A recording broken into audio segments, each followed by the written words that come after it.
Disturbing story in the Bronx to another dangerous incident just 8 miles north. A car crashes through a barrier at a Target parking lot in Marble Hill. It drops about 20 feet and then lands upside down. Shockingly, no one was hurt.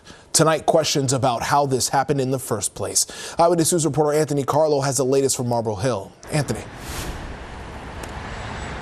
Well, Pedro, that's right. This is a tough one to piece together. The car owner showed up here to this Target parking lot just a little while ago. She was not in the car. She says she was not driving it. Someone else apparently was, though that's unclear exactly who it was right now. But if you look here, you see temporary construction barriers up and a van in place of where a wall used to be. And if you come here as we safely push over the wall a little bit, you see those pieces of cement, the wall that was, and the scraps of metal from that car left behind as it plummeted to the ground. The FDNY says the call came in at 11:21 this morning for a car that had plunged through the wall of a parking deck. It likely happened well before then, but the car planted upside down in the grass after falling some 20 feet. Pieces of the parking lot wall beneath it and wads of cash and a cell phone, apparently what was left inside the vehicle that had been placed on top of it at the scene. This all happened in the Target parking lot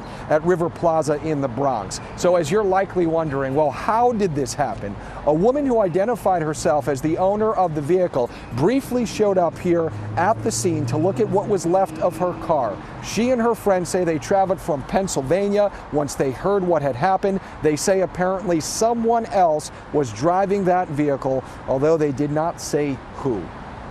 That's a difficult thing to replace. It's not cheap. Was it new?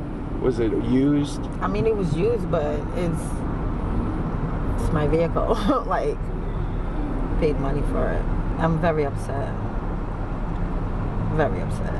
How did you even find out what happened? I got a call.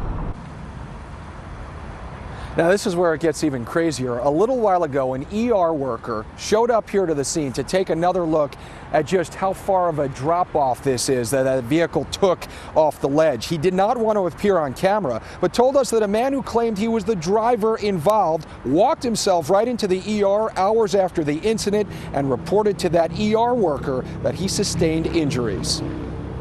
The patient actually admitted to you that he drove off the side ledge at this shopping plaza. Correct, yeah, because he was trying to escape. People were trying to jump him. That's what he said. And how badly in shape was he when he went to the ER? Not as bad as I thought when I realized how far he had fell. And he was clearly able to walk himself into He walked the ER. right in, yeah. Just a wild scene. Now, the police and the fire department both tell us that no injuries have been reported to them at this time, but again, that is likely to change. Police say there are also no arrests in this incident. Meanwhile, the city's Department of Buildings says the area has been identified as structurally stable and they want the owners